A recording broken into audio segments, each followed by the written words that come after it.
my bad habits. Yeah, dude, if there's one thing that this show is about, it's promoting people's bad habits. All right, I great. want that to be known. Good to name of the podcast. Hello again, everyone. Welcome back to the Best on Disney Review Show. This is a weekly podcast for anyone who loves The Simpsons, or ever has loved The Simpsons, hosted by two dudes that grew up on The Simpsons. My name is Miles, better known as Mr. Most Days Off, and today, guys, we're in my comfort zone. This is my wheelhouse. I've been preparing for this episode of The Simpsons since, like a decade and a half now. But we, all stoners want to have a circle, someone to share that experience with, and that's what we have here today. And of course, joining me, as always, your co-host with the most, Richie the Whiz Kid. How you doing today, Rich? I think that this circle looks like a circle of jerks. You know? I don't know what else to say other than that. No, I'm good today, Miles. It's a grand old day with an exciting episode of The Simpsons that I was wondering. I couldn't quite remember the tail end of it, and I was like, how far are they going to go against this thing that is so much more common nowadays? So I guess that's what we're doing here, is to review it, so I shouldn't waste any more time. I should throw it back to you. The man, the myth, the mellow fellow citizen.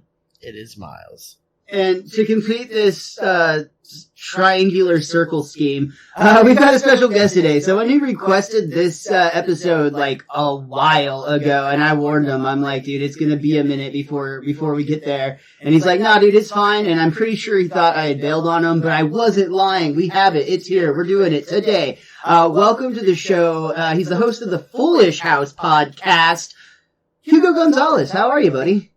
Hey, Miles. Hey, Richie. It's good to see you guys. Good to be here. Circle triangle sounds, it doesn't roll off the tongue like circle jerk, but I'm liking it. Either way, I'm happy to be here and I'm excited. We're excited for you to be our third, sir. And you have maybe the most recent direct hands-on experience. You're the perfect candidate for this task. I haven't even said what we're talking about. We're talking about the episode Weekend at Burnsie's, and you are essentially our on-site correspondent because you literally just flew back from Jamaica, sir. So I assume you're still high from that trip, let alone whatever you got into since you got home. Oh my God, I'm going to disappoint you guys so much. No, I'm not. No, I did not. I've been looking for a new job, so I've been steering clear of the green, but in preparation for this, I did correspond with a lot of people that were partaking in the green all week, and they had nothing but good things to say. It was spectacular. They're all like, weed is good. Yeah, it's just like, how's it going, man? You like being high? I sure do. Yeah, dude. That's my favorite thing about high people is they're always in a good mood about it. They're just like, yeah, man, I'm having a great time with this.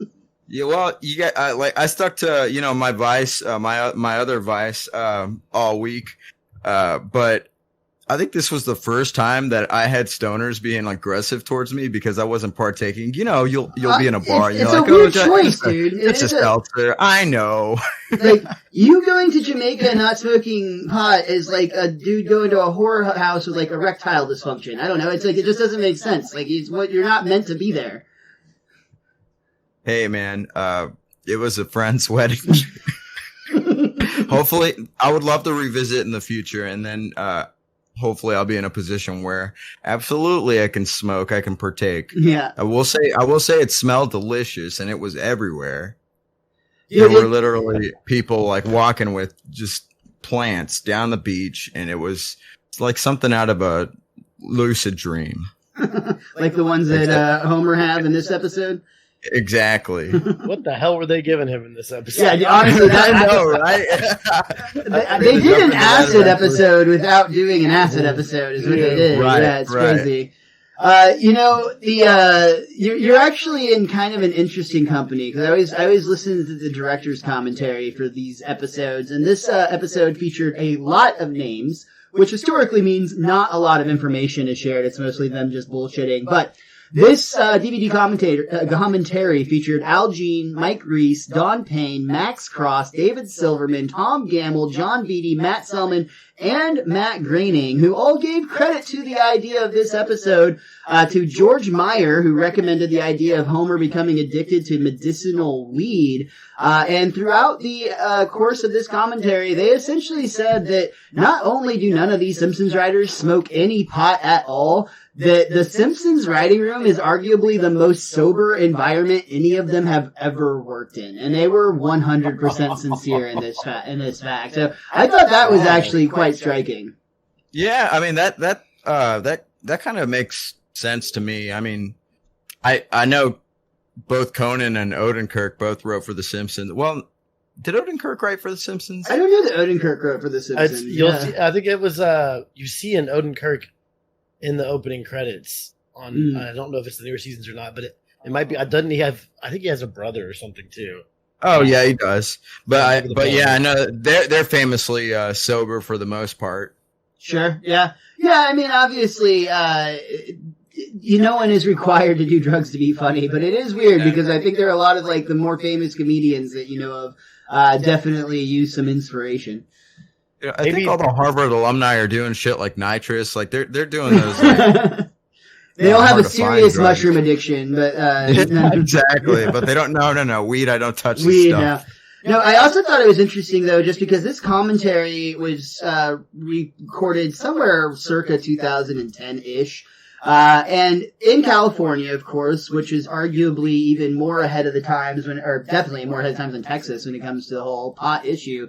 But just them talking about like where the pot debate, because it was a huge topic when this episode came out. In fact, there was quite a bit of backlash from Fox in general about this episode. In fact, one of the funnier quotes is Al Jean said he just remembered somebody said, like, you are giving them what they want. Homer Simpson is going to be holding a joint all over America. And everybody, they were kind of just like, so? Like, that seems like a good thing. If any, that seems like advertising. Yeah. It's already on all those, like, shopping mall t-shirts, so. Yeah, it's already being bootlegged. You might as well get yourself a cut. Exactly. I mean, of all the things that Fox plastered across our TV screens for all these years, that's probably low in the totem pole on complaint department on this day and age. Yeah, they also did mention, and this is another not so flattering thing to us stoner folk like myself, but they basically, one of the writers remembers being on like a college campus and just going by somebody who was very much like a burnout looking type of dude, and he was like talking to a friend. He's like, dude, Homer Simpson smokes pot tonight. Everything in my life has been leading up to this. And like the writer is like, of course, just having to like, bite his fucking cheeks not to like laugh at this poor soul. And you know what? I don't appreciate them making fun of me in 2010 for what it's worth. That's fine. Dude, I just like here the thought to have a really good time. Imagine being super pumped for that episode, and then it comes on, and you watch him get stoned, and you're like, "That's not what is this?" Just being offended at the gross misrepresentation of being high on pot. I mean, honestly, dude, if you're gonna get into that, like, I have been like pretty publicly annoyed by certain movies and shows that like just portray pot in a certain way, and I can tell you my probably best example is the movie Transformers 2 has a scene where like the main character, Shia LaBeouf's mom, like eats a pot brownie and she acts like she's on crack, dude. She like absolutely just goes on like this wild, like crazy, like, and I've never seen anybody in my life eat an edible and do anything like that. And that shit would just drive me crazy. So I guess to some extent I should be more annoyed that this episode does not represent what being high is like at all. Like at least not on any pot I've ever smoked. No. It does represent what being at a Fish concert is like, just if they played that scene on repeat for like, I don't know, 6 hours. Be high on that pot news. Our pocket of the year. But yeah. Dude, I gotta say I was pleasantly surprised with this episode. I hadn't watched anything later than probably like season 12 in a very long time, so it was a lot funnier than I remembered it. Awesome. Well, you know what, man? We've kind of skipped a couple of steps I usually like to do, especially when we have new guests, honestly. Yeah. But we're going to do them out of Breaking order the just formula. because you brought this up. Hey, man, I'm fucking stoned. Get over it. First of all, Tisk. why did you choose this episode? What was it? A sober person like yourself? Why did this episode jump out at you? And I gave you the list of episodes that were available. Well, not to jump the gun, but when you mentioned this season as one that I would have to pick an episode from, I just remembered Marge. I just found out I'm the ow and now, and if you tell anyone, and that was it. That was my whole decision based on that. Just that one moment. You know what? Sometimes it's a moment that just lingers or snap fires. Like that happens a lot with The Simpsons in general. And sometimes you don't even know where it comes from. So I guess it's fortunate that you were able to recall that was in fact this episode. Backing up a little bit, I want to know more about your history with The Simpsons in general, because Richie and I both grew up. Basically, we were both born in '85, and The Simpsons came out in '89. So we literally grew up on The Simpsons. What's your history with the show? When did you become a fan? I was probably around 4 or 5 when I was exposed to it, but I grew up in '86. Let's see. I had this neighbor in California who we would just go over to his house. It was nothing creepy. He was just an old grandpa who's, I guess, family never visited him. Super nice guy, but he had a big screen television, and every day after school or wherever I was going, I just head over to his house and wait for The Simpsons to come on. It was my favorite show, and yeah, I think it was very influential on who I am today as a comic and, just as a person. Would you say that The Simpsons was something that was encouraged? Was something that it was almost like a forbidden fruit type of thing? How was it perceived in your household? Oh, I was lucky enough to have immigrant parents who didn't speak English, so I got away with watching quite a bit of terrible shit. Stuff I should never have been exposed to. And, funnily enough, the only thing that they did not let me watch was Beavis and Butthead. And it was just because there was no language barrier involved, to just see that this is. Are you saying that a fart is the same in every language? Pretty much. Yeah. Very cool.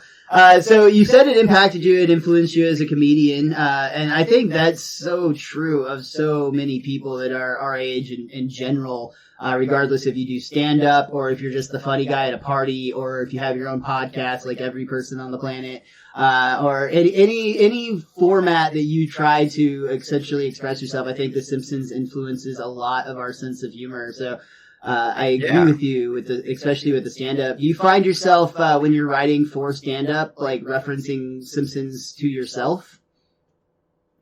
I think every once in a while I'll let one slip. And I think this is actually how you and I started talking. I was getting booed for a joke, and I asked if they were saying boo I was leading the Boo Earns chant. That's right, yeah. Yeah, I do remember that. Yeah, definitely. Are they saying Boo Earns?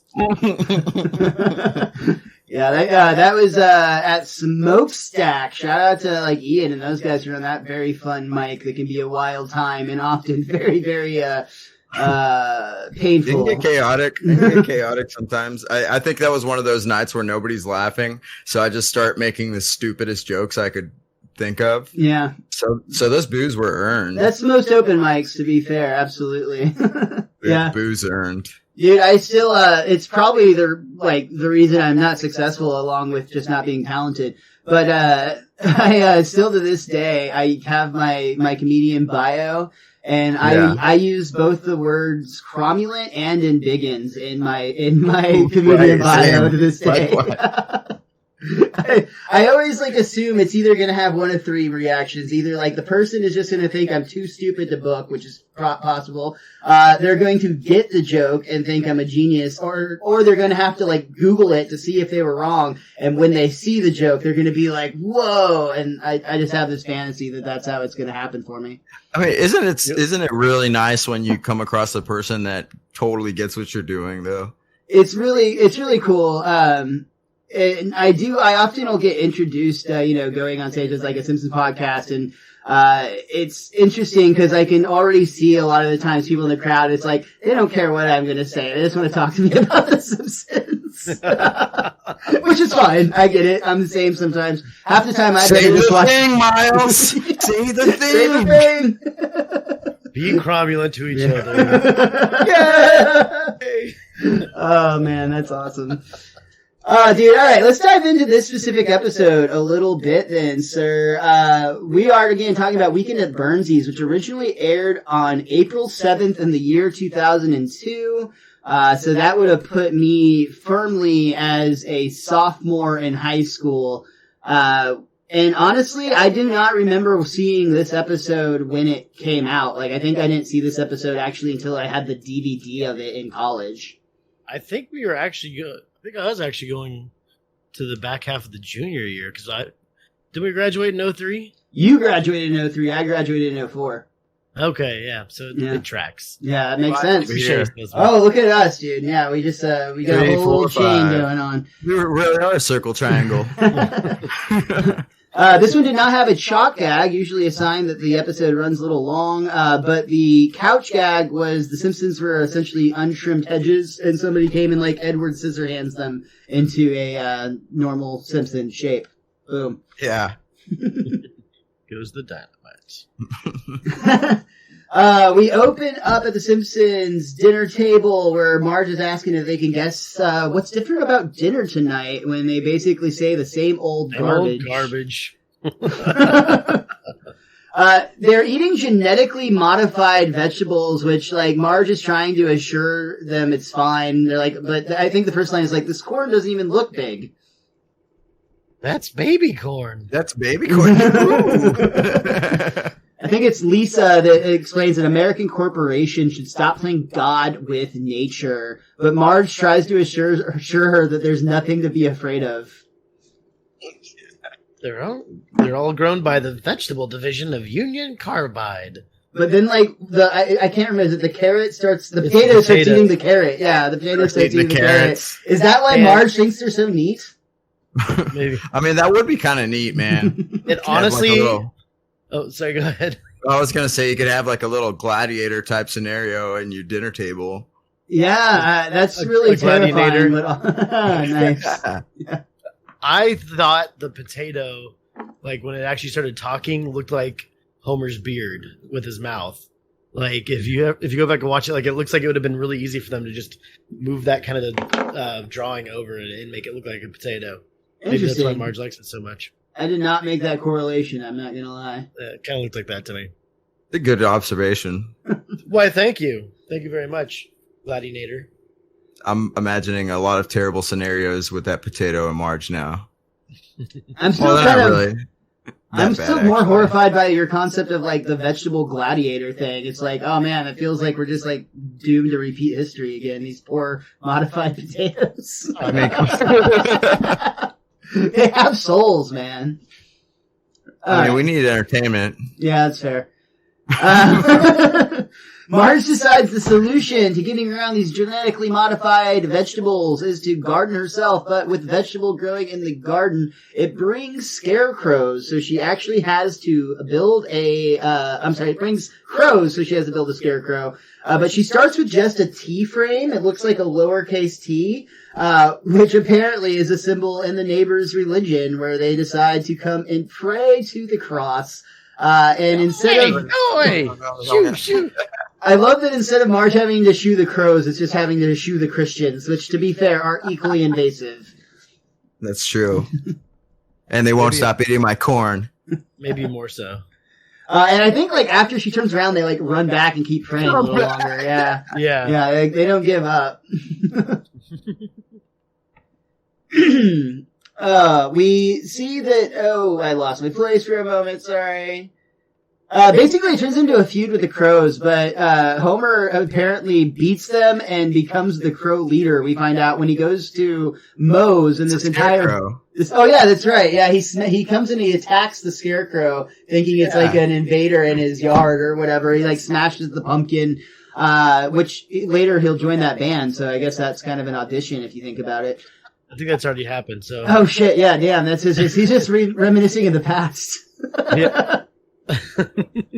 What I like is when he like initially doesn't go after the Scarecrow, and he's like, "I'll regroup at Red Lobster," just like all the birds actually do in real life, and he ran off. So I thought that was kind of funny. Yeah, that was good.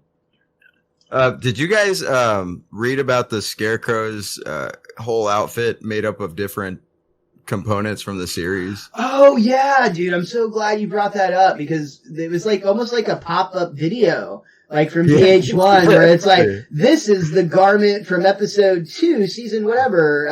Yeah. And it's like Lisa's, what was it? It was Lisa's hockey goalie. Hockey jersey. Yeah. Bart had clothes from something as well.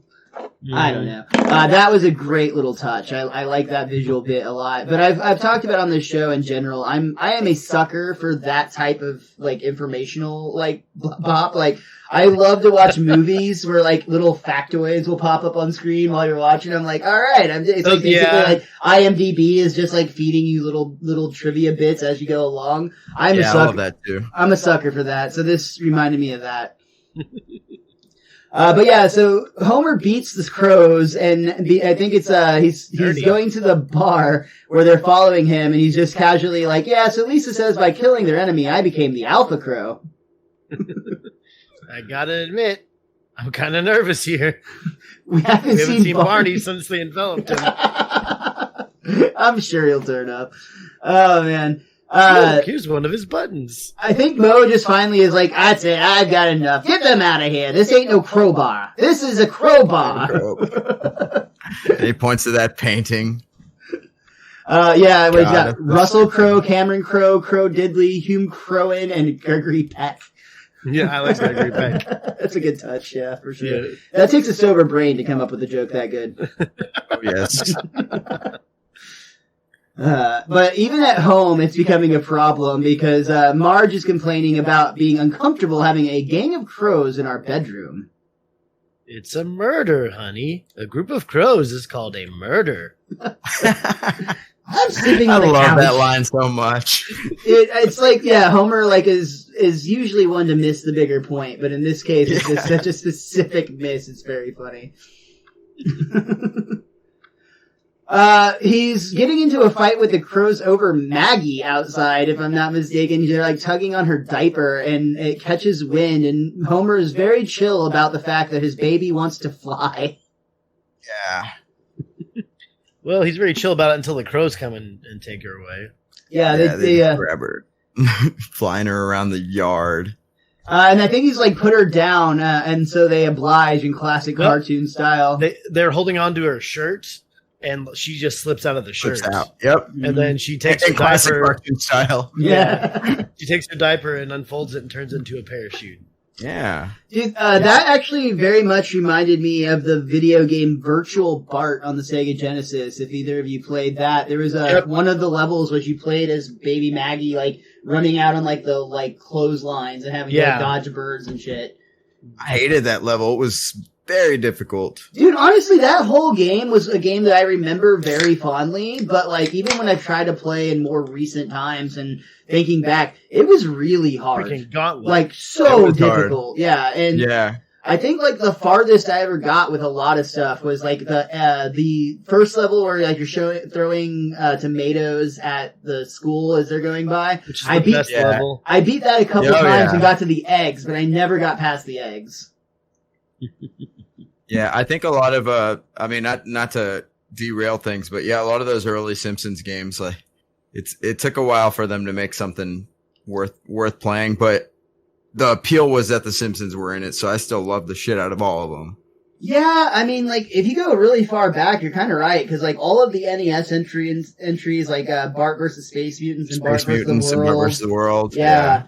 Those were like fun because we didn't have that many options and we didn't realize how freaking hard some of those games were back then. You just played them because that's what it was. Space Mutants, man, that thing was like a fucking enigma.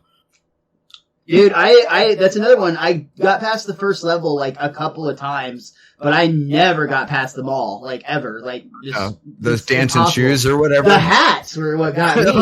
Fucking fedoras, man.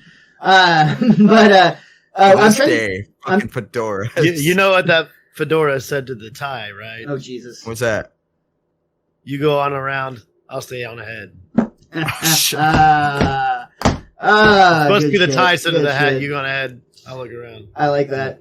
I was trying to think that when did the Simpsons video games actually get good? Because like one of the most beloved games of all time now is the Simpsons Hit and Run, which came out on PS2 and Xbox original, I believe. And that's really like, I mean, the Simpsons arcade game is beloved, but I don't know if it's actually great. It's an arcade game. It's, you feed it quarters. Yeah, it was definitely a quarter eater. Yeah. I don't know, because I'm thinking about it now. I think Hit and Run was, I mean, I'm sure there were a few before then that were okay, but yeah, Hit and Run was probably one of the earliest ones that I could think of. I just can't ever get over the time I rented Krusty's Funhouse, and I'd never, never been so disappointed in a game rental as I was on that one. That's one of those cases too, where like the box art on that thing, probably the best. Yeah, one of like the best box arts, specifically to disappoint a child wanting to play a Simpsons game. Like that was like a worse version of Lemmings. Oof. Did you guys play Simpsons Wrestling? I never did, but I've watched so many YouTubes about it because that one's considered to be like the worst of the worst in terms of Simpsons games. And there's also a Simpsons skating game that like just straight up ripped off Tony Hawk. Oh yeah. Also heard that was very bad. Oh, it's like if they would actually put effort in that, I would still want to play that. Yeah, I think it was like a really cheap just copy. Like they didn't even like really try to change that much, but they didn't make the like physics good. Basically, They need to make a sandbox Simpsons game, but it's where you play Bartman and you like go across the city. Basically like Arkham, like Spider-Man and Batman, but it's Bartman. Yes. Dude, I would be on that. Yeah.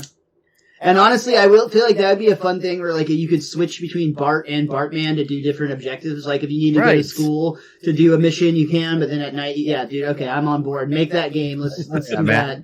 It almost sounds like the Stick of Truth in the Fractured Metal. I mean, yeah, if they gave it that treatment, I mean, surely the fans would come, right? Dirty. They might come all over myself, right? They might be too busy listening to this podcast, which is inevitably going to go murder, on forever guys. at this point. When a group of crows comes, it's called a murder. Thank you for the education. All right, we are back with the crows. I don't remember where we are. Maggie just Homer caught her. Homer started. That's right. Yeah. So it's time for some ground rules. We do need to set some rules, right?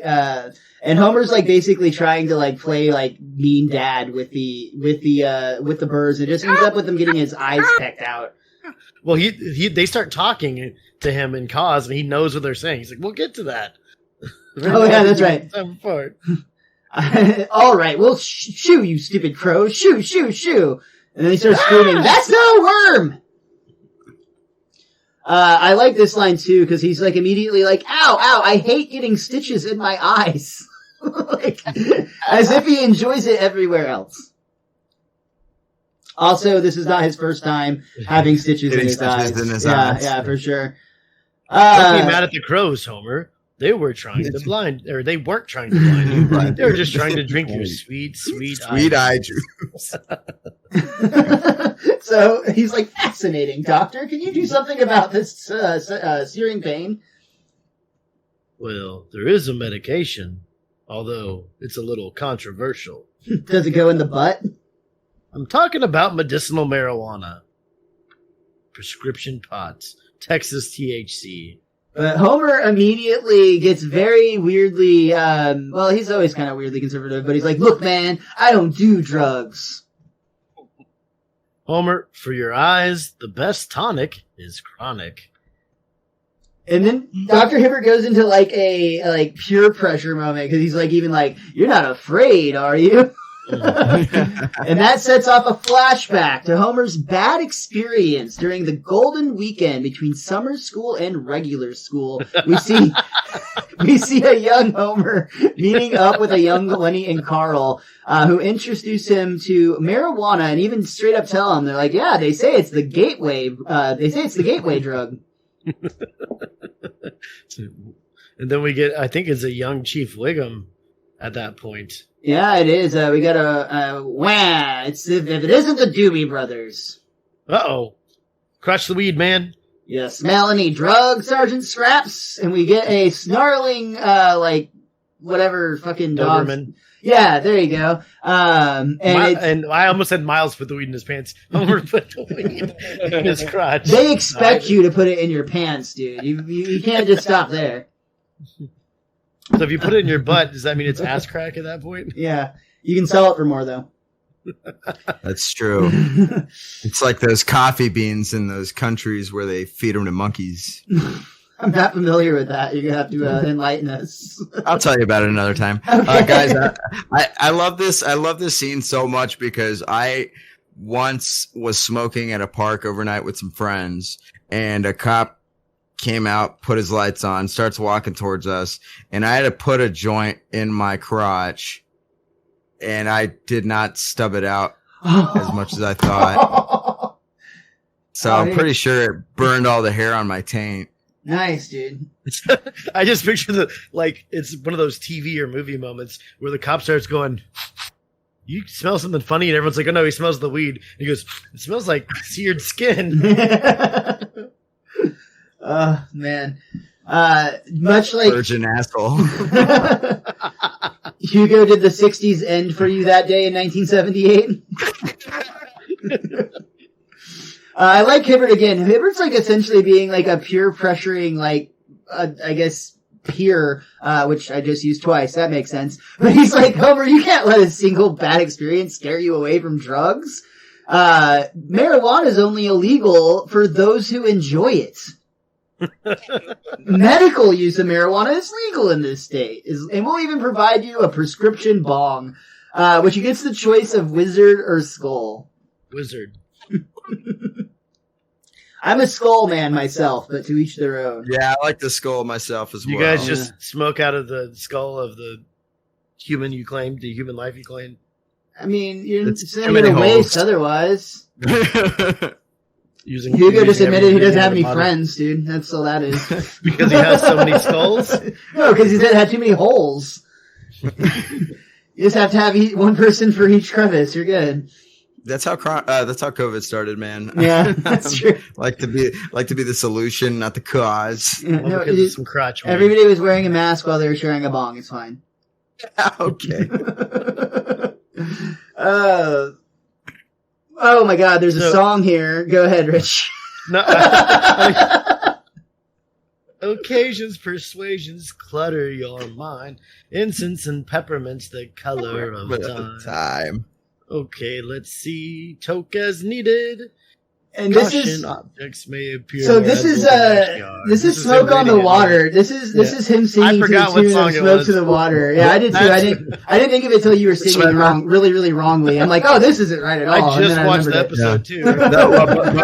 Before Smoke on the Water, it has that one song that plays like every time somebody does drugs in a movie, and it's fuck. What were the lyrics again, Richie?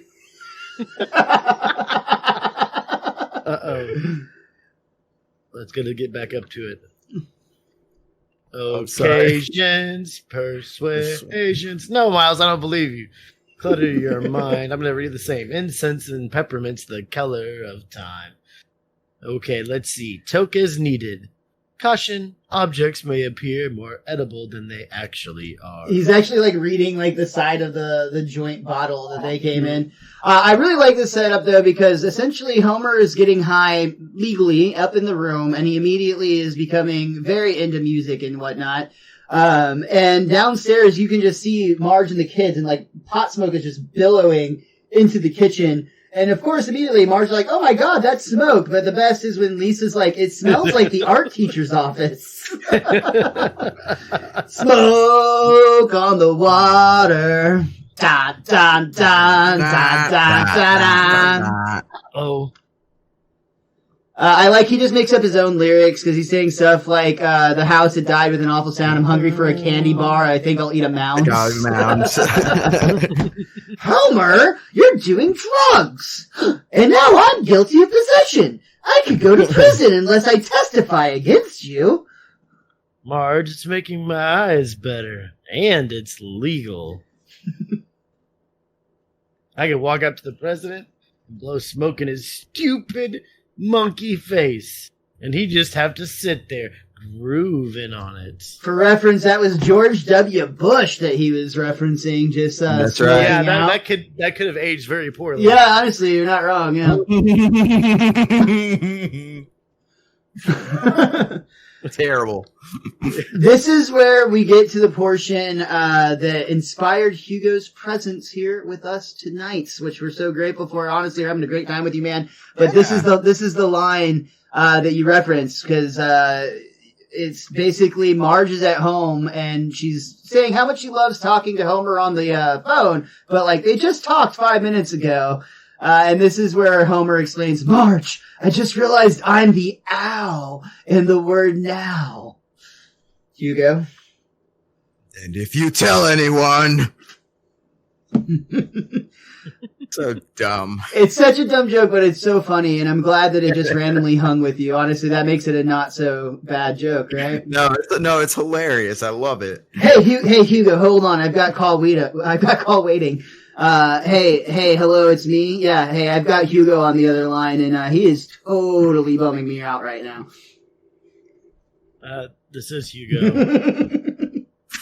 I love that. This is Homer obviously putting Marge on call waiting and forgetting that he was already talking to her, I guess, and talking about how much of a bore he was. Honestly, maybe my favorite moment in the whole episode for me personally is actually the next bit, and it's instead of it just being extra funny, which it is extra funny, but it's also so sincerely sweet, and I really love that. And it ends with funny. But basically, Homer is actually grooving to Lisa's sax playing to the point that he's telling her to keep playing past the point that not only her reed is dry, but she's out of saliva.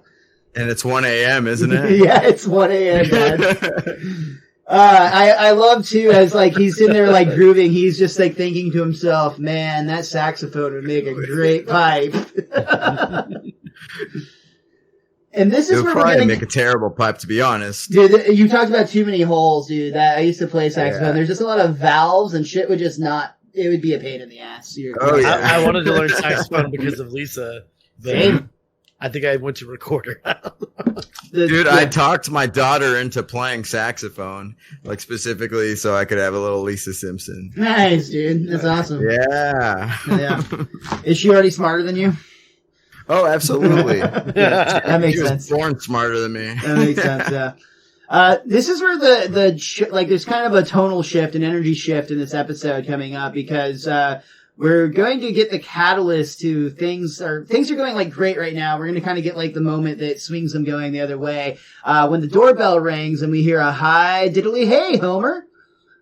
Oh my God. This dude does the best Flanders. You got the mustache and the diddly.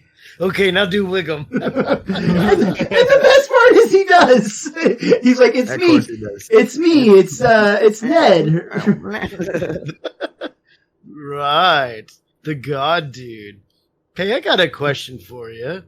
Could Jesus microwave a burrito so hot that he himself could not eat it? And I love how sincerely Ned takes this question. He actually weighs this on his conscience, and he's like, well, sir, of course he could, but then again, wow, as melon scratchers go, that's a honeydoodle. Now you know what I've been going through. But luckily for Homer, Ned claims to have a book right there with him, jam-packed with answers. And Homer is actually intrigued until he's like, oh man, is this long? But instantly is like, could you read it to me? Which couldn't make Ned happier. He's like kind of like trying to contain himself. Like, I guess that could be arranged. That's another sweet, wholesome moment in this episode. Agreed, yeah. Making him a better man and neighbor. Yeah. And just how happy Ned is. Somebody who is so traditionally just trounced on by Homer. He has this moment in the sun. So in the SON, see what I did there? The grace of the Lord Jesus be with God's people. The end. Wow. God does so much for me, and he doesn't ask anything in return. Well, I know he's wishing you'd sign his petition to recriminalize medicinal marijuana. Done and done. Now do Wiggum. Well, okay, I guess it would go something like this. Wow, all right, Simpson, you're under arrest, see? I said Wiggum.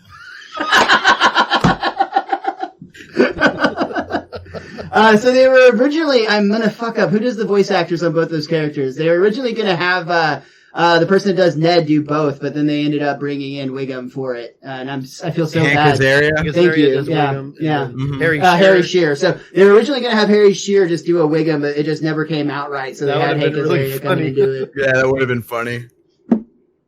There you go.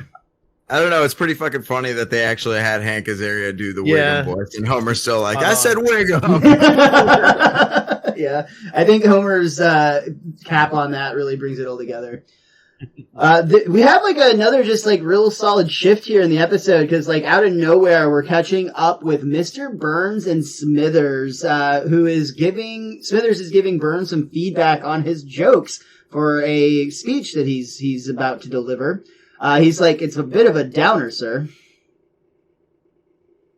Well, I hope the investors like it. I have to raise $60 million or we're out of business. Why is that, sir? I told you I pissed it away. Don't make that face. Yes, that's the one. Smithers, I need someone who laughs at my jokes. Now, you know, honest feedback. He wants somebody to laugh at all of his jokes, so specifically the opposite of honest feedback. And at this very opportune moment, Homer Simpson comes stoned as fuck, barging into the office, and is like, "Oh man, I thought this was the can, man." Well, you're a happy Homer. What's your name, young man? I'm assuming this is Richie's favorite joke, just because how much he loves, Burns always forgets Homer, even though they've had, like, life-changing events every season together. But he actually gets it correct and then asks. It's so wonderful with his little saying. Try to adopt the guy's son and he can't even remember his name. Yeah. Burns is hitting him with some real zingers to see how, Homer responds. Working hard or hardly working? Smithers, you can learn a thing or two from this braying moron. Young man, I'm making you my executive vice president. Smithers' protest in that position was informally promised to him. No, Smithers, I would have said anything to get your stem cells. Now, welcome aboard. You're covered with a very fine fuzz. Hardly working. I do like how long that just sticks with them. And you know what? I'll say pretty definitively, media gets a lot wrong about marijuana, and they exaggerate it here. But marijuana does make shit funnier. Like you laugh at more shit when you're high. Yeah, it's just true. Agreed. Things that you're not normally going to laugh at, you're going to laugh at, and you're going to have a really great time laughing at it. And then you're going to be really embarrassed when you try to suggest it to somebody sober, and they're just like, "Dude, what are you on?" And the answer is clearly not enough right now. Not until you're laughing. That's the only way people laugh at Miles' shows, too. That's fair, yeah. I actually pass out joints before every show, just like, you're going to need this to get through the next 15 That's smart. minutes. Yeah. That's smart. Yeah, yeah. No, I felt like a fucking rock star this weekend, man. I was making everyone laugh. Yeah? I mean, I was the only sober one, but, you know, it really didn't take much. You're like, oh, wait for it. Boom, You're making me crazy. I said that like 50 times. Yeah. You're making me repeat these shitty jokes. I hope that, like, you got to the point that they were groaning, but you just kept pushing through because you knew eventually it would be funny again. You've seen my sets, man. That's fine. So I actually really like this pairing. It's an unusual couple of buddies that we get hanging out in the Simpsons attic. It's Homer and Otto ripping the bong and watching TV together. Marge discovers them and is like upset because there's like half-eaten cupcakes everywhere. They're all out of paper clips, and the Miles. Before that, did you know that Otto is Otto backwards? Whoa! No, I'm scared. Sorry, continue. Oh no, you're good. Marge is complaining about how ridiculous it is. And whenever she's kind of like implying that Homer's being a slob, Homer's like, "Oh yeah, well I got news for you. I just got promoted, and it's all thanks to Yes I Cannabis." We have a kitchen.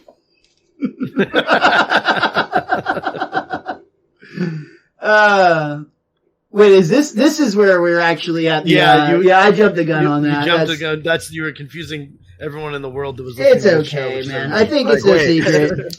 No secret that our format changed, and partially it was because we got tools taken away from us that used to be free. So we're making do. People deal with it. I blame any guest that may or may not have popped on the show yeah, dude. today. And it's in the wrong TV screen on my screen. I think everybody knows you need to be at least a certain level of high to be a part of this podcast, and some of us just didn't prepare enough, and we're not going to forget that. I am high on life, if that counts. I think it counts a little bit. Yeah. And just the tiniest bit of fentanyl. Yeah, it's just enough, yeah. I mean, we got to get through the day, dude. I get it. Yeah. Well, anyways, you're making me get back on track here, but we're talking about the Simpsons. Callback. Great callback. I like that, yeah. Marge has finally had enough. She comes in and busts Otto and Homer, like, binging out. They've got the bong on the table. They got food everywhere. They're laughing their ass off at Not Funny TV. And Marge is finally like, "Homie, I don't mean to nag, but what does this have to do with healing your eyes?" I don't know if you're still ahead or behind. You're good. I like this because Homer is like, immediately responds with like, "Man, as soon as I graduate, I am out of here." As if it's his mother. But they're interrupted before they can continue this very serious conversation. Kent Brockman pops in on the news to announce that the marijuana recriminalization initiative took another step forward today as supporters collected the final signatures required to place it on the ballot for next Tuesday's election. We gotta get out and stop that initiative, Marge. I'm gonna need no guac in mine. That's 3 different people talking. That's Otto. Oh yeah, that's so messed up. Long story short, Homer decides he's got to get out and stop the initiative, which he had very clearly put the final signature across, not one, but 2 of the lines needed, for what it's worth. Yeah. The Homer and the J counted once, and the Simpson counted for a whole other one. When Marge leaves in disgust, and I do like Otto here, he's like, "Dude, your mom is hot." All right, so now we go to the protest. Which is disguised as a fish concert. Yeah. Which that is the real Fish, for what it's worth. They actually got the band Fish to come in and record their band. It sounded non-Hank Azaria-esque, so I figured we were good.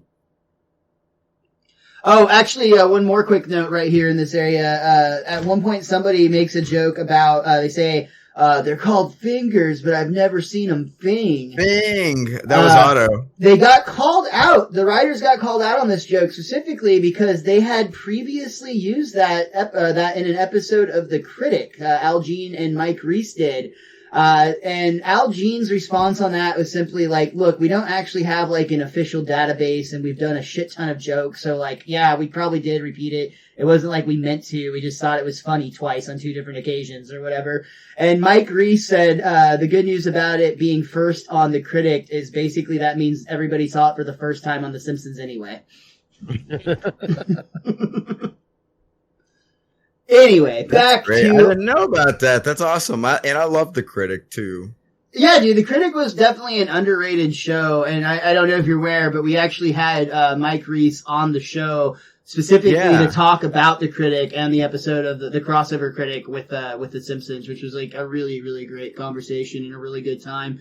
But yeah, Mike Reese is a great dude and never one like to shy away from taking a shot at his own work, which is, I think, comedians we can all appreciate. Oh yeah, definitely. We got someone saying hi on the stream right now. Hello. Very cool. Thanks for joining the chat there. Yeah. Hey, how's it going? Appreciate you being here. Yeah, thanks. We are getting back into this Fish concert / marijuana pro rally.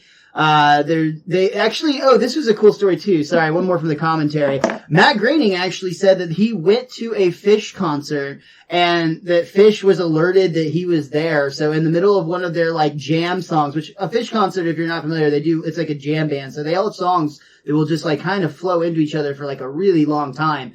But at one point they actually flowed a song into a rendition of the Simpsons theme live at this concert that Matt Groening was attending, and they just kind of did it impromptu. And I just think that's really, really cool. That's cool. And so did Matt Groening. Awesome. He was like super moved that they like, took the time to do that and whatnot.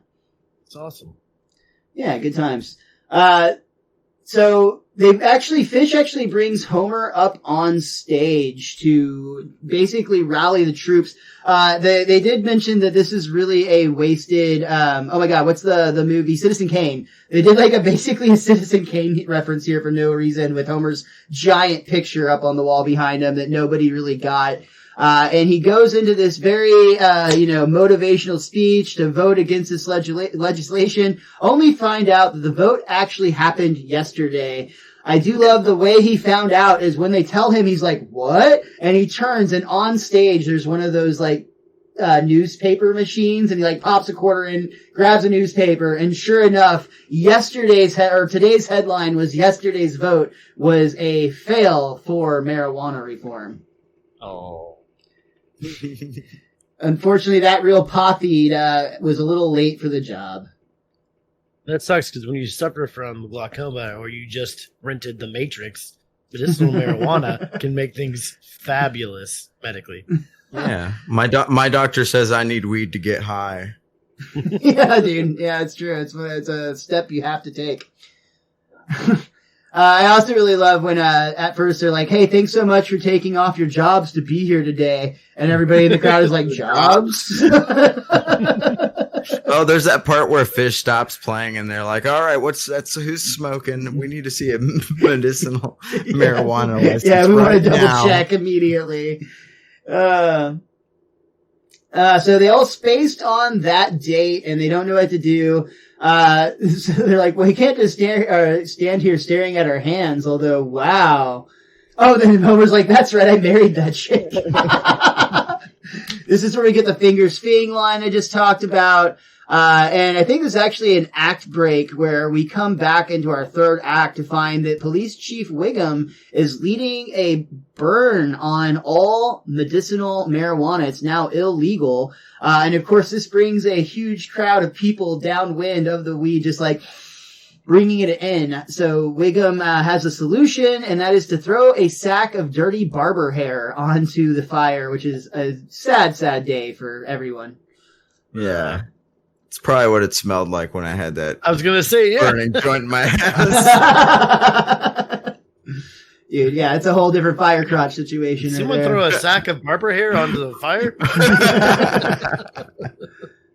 Homer is upset because he could have smoked that pot and worn that hair. Homie, you don't need drugs anymore. Your eyes are all better. Eyes? What the hell are you talking about? I want my old dad back. That's Lisa. And then she gets confused here because Lisa's like, the one who is yelling all the time. Wait, I'm not really sure what I want.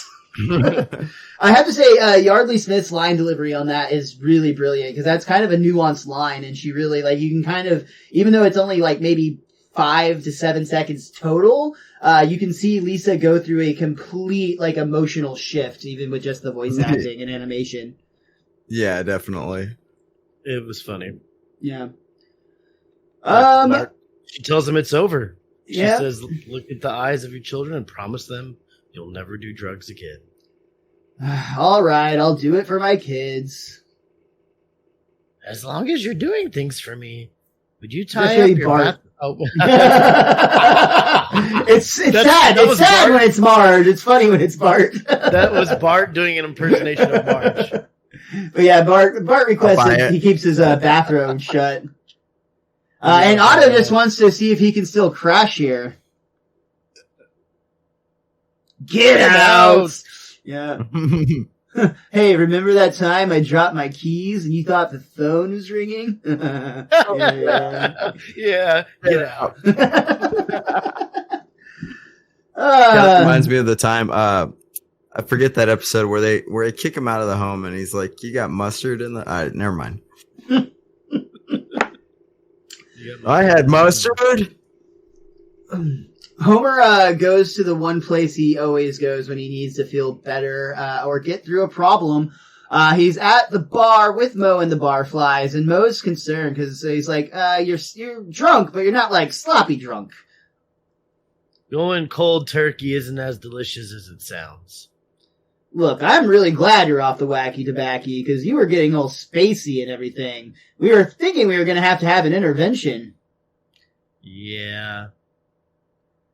But then one of the other barflies says, "But at the planning party, I got alcohol poisoning. I nearly died." And somebody, I think it's Barney, and it's like, I was already making excuses not to go to your funeral. Homer explains he's been off weed for 3 days. His mind is clear. His sperm count is up, and he is able to recognize simple shapes and patterns. Dad, you just said that 3 minutes ago. Unregardless, I will no longer be a slave to this. How are you keeping that thing? As a reminder, Marge. And I it's a love joint. this. Yeah. It starts ringing, and the phone starts ringing. He's like, "Hello."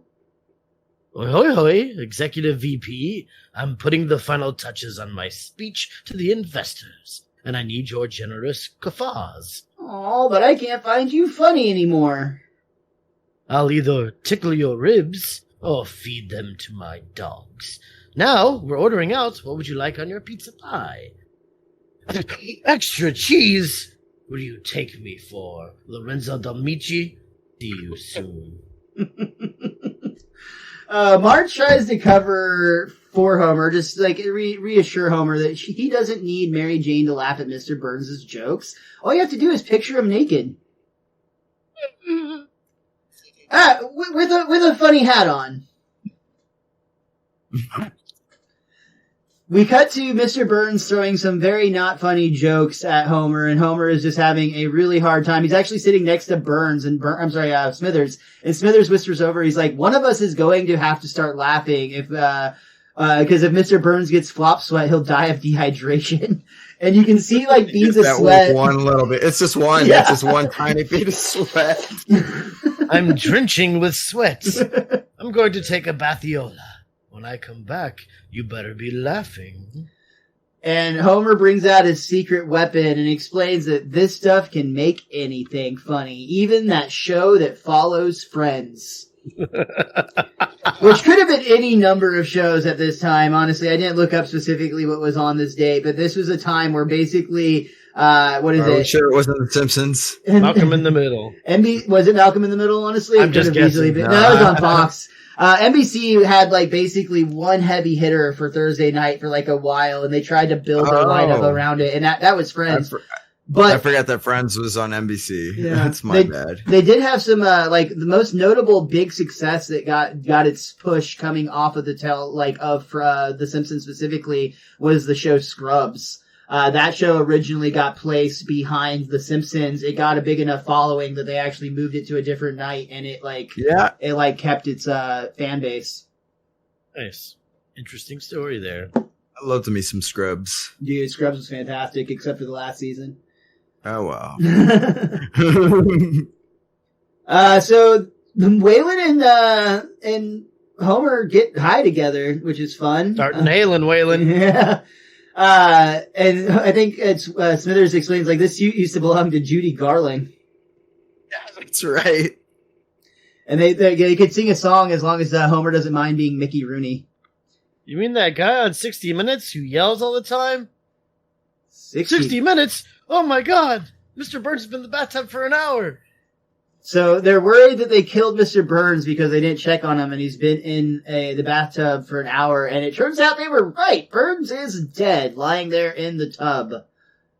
Oh, Mr. Burns, you were too beautiful for this world. Homer's freaking out. Oh man, we killed Mr. Burns. Mr. Burns is going to be so mad. The investor meeting's in 20 minutes.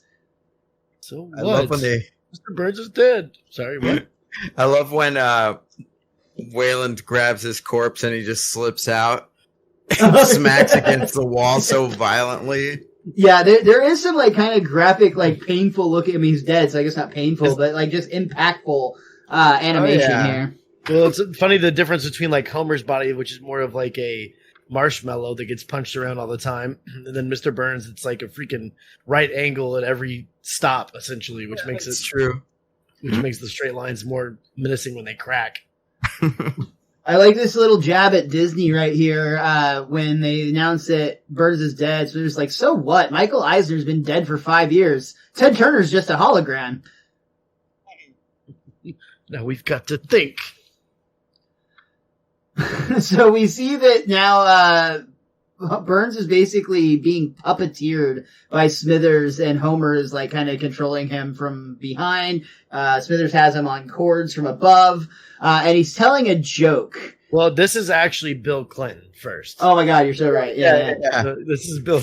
So when somebody says I was an embarrassment to the country, I say it depends on what the meaning of was is, jerk.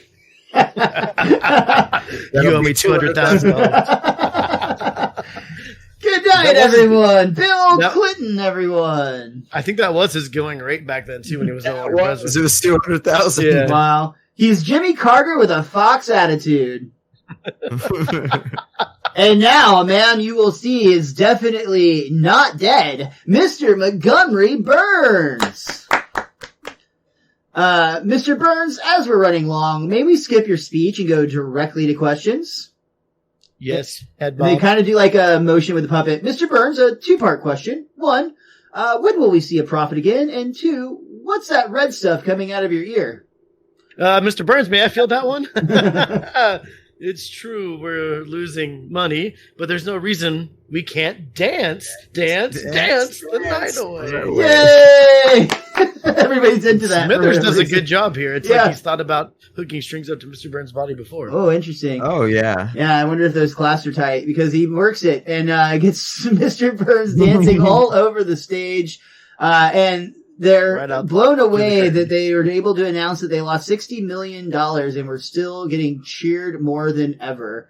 As they escape off the stage, to their surprise, Mr. Burns gasps for air and suddenly pops back awake. Mr. Burns, you're alive?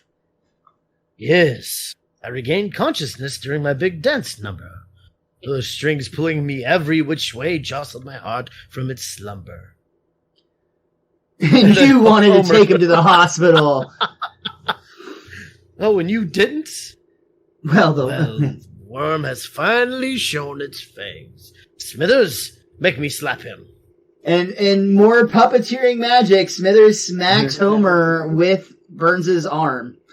Make me slap you now. Now both. Now just you. How else? Now give me a taste. Now both again. And then it fades to black right then. And that's when he goes, now all three. Because that's the one you can't animate because it would look ridiculous. And we get Excellent. he really likes the slap, apparently. The triple slap. Honestly, the slap bit was very, very fun at the end. Very silly, it was very great. ridiculous, and kind of a fun way. That we always talk about the Simpsons reset so that they can just get back into it next week. And honestly, when you kill Mr. Burns, how the fuck else are you going to get out of it? You know, like you got to go to something bold. So I liked it as a fan. That does bring us to the end of the third act, though. Hugo, is there anything else, either about The Simpsons in general or about this episode that you want to talk about? Man, I think we covered all the best bits, definitely. I mean, like I'd mentioned earlier, I hadn't seen this episode in a long time. I was very pleasantly surprised at how funny it was. And the sight gags alone. Yeah, Mr. Burns is like, Smithers' puppeteering was insane, considering the time limits, and I know it's a cartoon, but the engineering behind the puppetry was amazing. He had the whole shebang, man. It was crazy. It was like that John Malkovich movie where the puppeteer's just manipulating every single string Yeah. And then the one falls off and his whole body collapses onto the floor. It's fucking hilarious.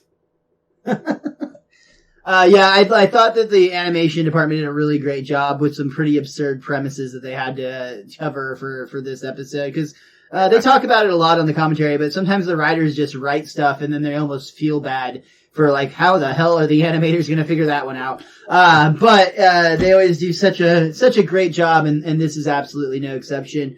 What about you, Richie? Was there anything else you or that book of yours wanted to mention before we wrap up this episode? Despite the terrible inaccuracies in this episode about certain things, I feel like it was an overall very fun episode. It didn't do anything like wholeheartedly unexpected or life-changing or game-changing for The Simpsons. It was just a good romp with a lot of fun characters in it, and it was good to see Homer and Otto on the same page for but a brief moment there, right? So yeah, that was a fun one to complain about. I agree. The only other thing I have to mention is, in fact, about complaints, since you brought it up. This episode first aired right next to the episode where they go to Brazil that we talked about. And for the most part, they didn't really get any complaints from people about this episode. In fact, they got a ton more backlash from the Brazil episode that we covered last week.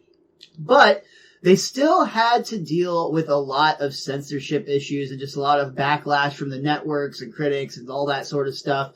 Other countries even, Australia and the UK, both originally rated this as adults only and would only air it in a later time slot than they were used to. And there was lots of concerns of glorifying drugs and teaching like underage kids essentially to use drugs, which is why specifically you'll actually notice that Homer at no point is actually shown inhaling marijuana in any of the scenes. It doesn't even show it touch his lips. It will always pull away in a suggestive way so that you get the idea that that's what he's doing, but you never actually see him take an inhale of anything.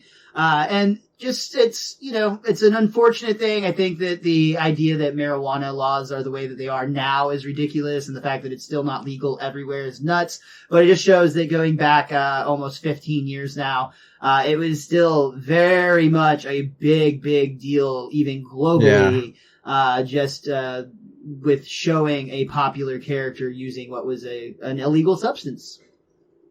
And if somebody is listening to this 50 years from now and our evil overlords have taken back over and it's been recriminalized, I just want to say I completely disagree with Miles in every way, and I bow to our new ant overlords. Perfect. Yeah, well done. Drugs are bad, okay? Cool. Hugo, dude, thank you so much, man. I'm glad you decided to come on the podcast. It's been a really good time. Tell everybody about where they can find your podcast. Give your co-host a shout out and, plug some stuff, man. Yeah, so my podcast, Foolish House, we have local comedians from all over DFW come on and just fuck around. They find out, so you can find that Foolish House podcast wherever you listen to podcasts. And you can follow me on Hugonzo42. My co-host, John Barry, I got to give him a shout out. You can follow him, John Barry PhD. That's pretty much all the Insties, the TikToks. Hell yeah, dude. Well, again, thank you so much, man. This is a blast, and we'd love to have you back on and do another one of these down the road if you can find another episode you like. Maybe one that you actually have a little bit of insight on, just saying. Oh, yeah, definitely. I'll make sure to do all the drugs. Time his crotch has been burned in the fire. Right? All right, you can follow Miles at Mr. Most Days Off. You can follow myself at TheWiz_Kid23. Most importantly, you can follow our show. That's at Best Darn Diddly. That is DIDDLY. Guys, thank you so much for tuning in. As always, we appreciate each and one of you that hit the download button and share it with a friend and, give us money on Patreon and all the cool stuff that podcasts ask you to do. Make sure you come back again next week because Richie and I will be back again to review our next Simpsons episode. Unless I decide to, throw in a last-minute best darn everything. You never know these days. It's just getting wild with our schedule. But we will be back again soon for the episode Gump Roast. Again? Man, as soon as I graduate, I am so out of here. And until next time, be cromulent to each other.